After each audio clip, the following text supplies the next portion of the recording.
everybody and welcome back to my channel. I'm so excited to be here with you guys today for another video. Now, this video is a little bit different. If you read the description below my first official installment of the Life and Stuff series, you will have seen that I also hinted at a new segment that I am introducing that comes out on the Wednesdays during the little empty periods of Life and Stuff and while that's going on.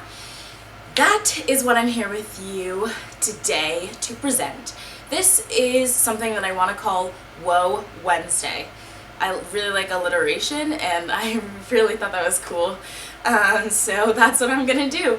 As I also noted in the description for the first Life and Stuff episode, the 50 Facts About Me tag video, these videos will also be coming out at 2 p.m. on their given days. So you'll have the Life and Stuff series episodes at 2 p.m. on Sundays and the Woe Wednesday series episodes coming out at 2 p.m. on Wednesdays. So without further ado, here is the first episode of Woe Wednesday. What I'll be doing with Woe Wednesday is pretty much just venting to you about certain topics. Now, I know that you may not be totally into that thing, or some of you may not be totally into that, and that's perfectly fine. So if you're not into Woe Wednesday, just keep checking back every other Sunday for a Life and Stuff series episode.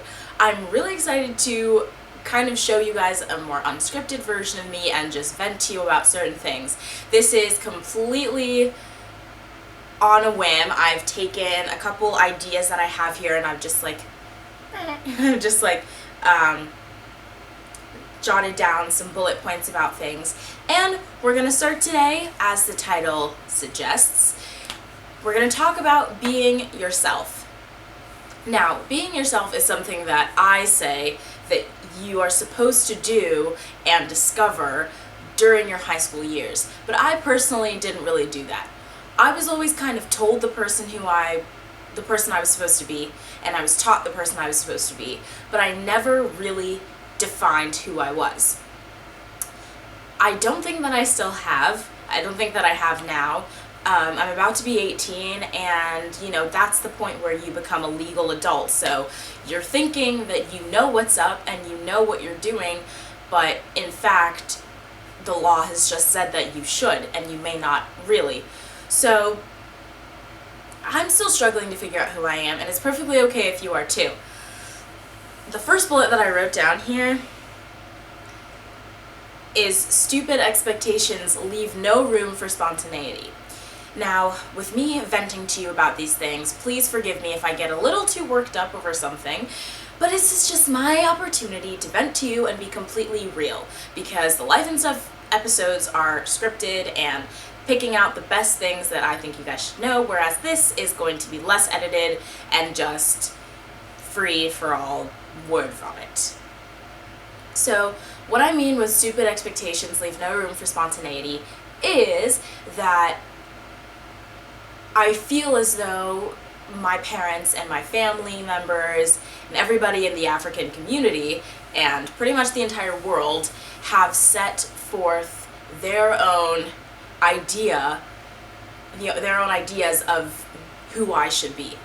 And that completely contradicts who I would like to progress to become. Because what if I'm not the super smart girl who goes to Harvard or something and, makes a cure for cancer? Everybody thinks that that's who I want to be, that I want to be some person who's going to save everybody all the time. But then I also get shot down for saying that I don't want to do that, because then I'm suddenly being so selfish for not wanting to save the world. I'm not saying that I don't want to save the world or help people, because I do. And I think being a dentist is helping people, and I know for a fact that this is helping people. So there's no way that somebody can tell me that I'm not helping anybody. Just because it's not the way you think I should do it doesn't mean that I'm not doing it. So I can't end up doing what I want because everybody has these stupid expectations of what I should be doing and who they believe I am.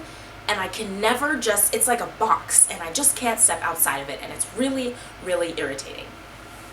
The second thing that I've written here is changing outside influences.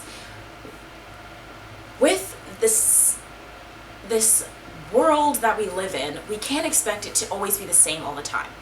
And maybe right now in 2015 at 3:30 p.m., this is appropriate. You know, me sitting in my living room during the summer, filming videos and venting about how I feel. But maybe 10 years down the road, this will not be appropriate anymore. Maybe it'll be something different. Maybe I can't express how I'm feeling because people are too sensitive to certain things.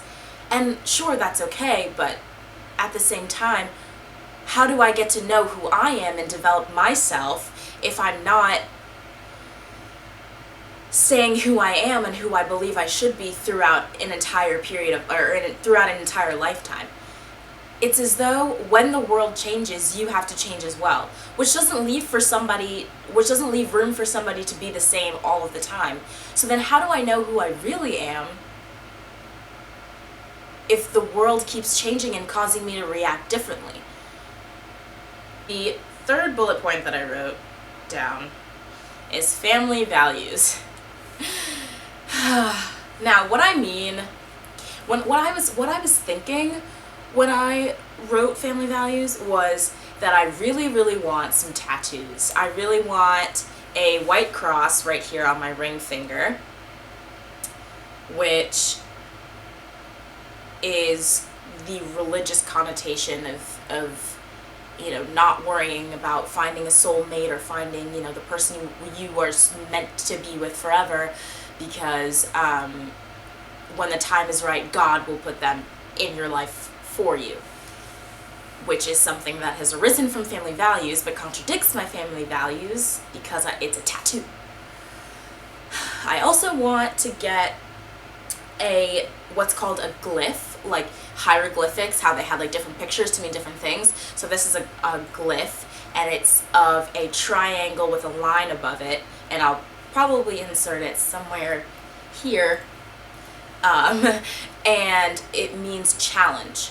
And initially I wanted just an open triangle, which in math and physics means change, and I thought because it's empty, or it's delta, like the Greek letter delta, but because it's like an open triangle, it's like keeping yourself open to change. And then when you put the line on top, it's kind of like a big challenge to keep something so small balanced between something so big. So I just think that means a lot to me, because I want to challenge myself, and I also want to keep myself open to change, and I also want to make sure that I have a healthy balance of a lot of things in my life. So that tattoo would be really awesome. I also thought about this today when I got out of the shower. I was like, how cool would it be if I had like some like Chinese writing going down my back? That'd be sick.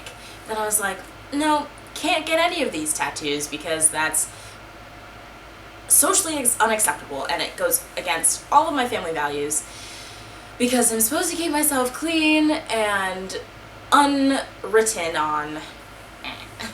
I think that I know who I am. You know, I think that I am somebody who is quite changing with the times and is very okay with being whoever she wants to be in a certain moment. Maybe one day, maybe tomorrow morning, I'll wake up and be like, I want to be a super girly girl today, and I'll put on like pink and like floral and just dress up like a girl, like a girl, whatever that means. And then like today, I was like, I don't know what I'm going to wear to film this video, but I really want to wear my bandana, so I wore this bandana, and then I was like, oh, well I could wear my Motley Crue t-shirt because it kind of goes with the bandana, because it's kind of like rocker-like, and it's whatever you want. And I just, you know, maybe that's the kind of person I want to be. But for me, being myself is doing what I want when I want. And that is frustrating to the rest of the world, because according to other generations, older generations, that is us millennials being selfish. There's nothing more that I hate in this entire world than people making assumptions about generations. That's so frustrating. And I do it all the time. Huge hypocrite, because I just said that other generations force things and their values on us. But I honestly feel like it's true. I don't think that's an assumption. I think that's a fact. I know that that's a fact. I can't. Ugh. I just feel like this is so ranty, and I'm sorry, but I'm not sorry. That's another thing. I apologize a lot. Mentally. I think verbally I don't apologize. No, I apologize a lot for stupid reasons. And I say thank you for a lot of things. And I just don't feel like, sometimes I just don't feel like people appreciate that. And you know what, that's fine if you don't want to appreciate it. But just understand that I work hard. I don't even know where I'm going right now. This is Sabs unscripted, okay? It's like TMZ. Unscripted! Okay, I'm done. Thank you guys so much for watching, and make sure you stay tuned for next Sunday with another Life and Stuff episode. What else? And let's see. If you haven't already, please subscribe using the button that's down below. It's nice and red and like rectangular. It's not square. That was a little square. And like this video if you really enjoyed it. Comment if you have any answers to the questions that I've posed in this video, or if you just feel like saying shalom. I will put all of my contact information below in the description box as I usually do. I also might write out the explanation of Woe Wednesday if I didn't make it clear, because I'm kind of just rambling. I'm not really following a clear path of verbal sense, so I'm just kind of going. And you guys can email me if you want. I made a new email that goes along with Life and Stuff, so it's like completely separate from everything, and it's simply lifeandstuffseries@gmail.com. but don't worry, everything will be down below. Thanks for watching, and I'll see you next week. Bye!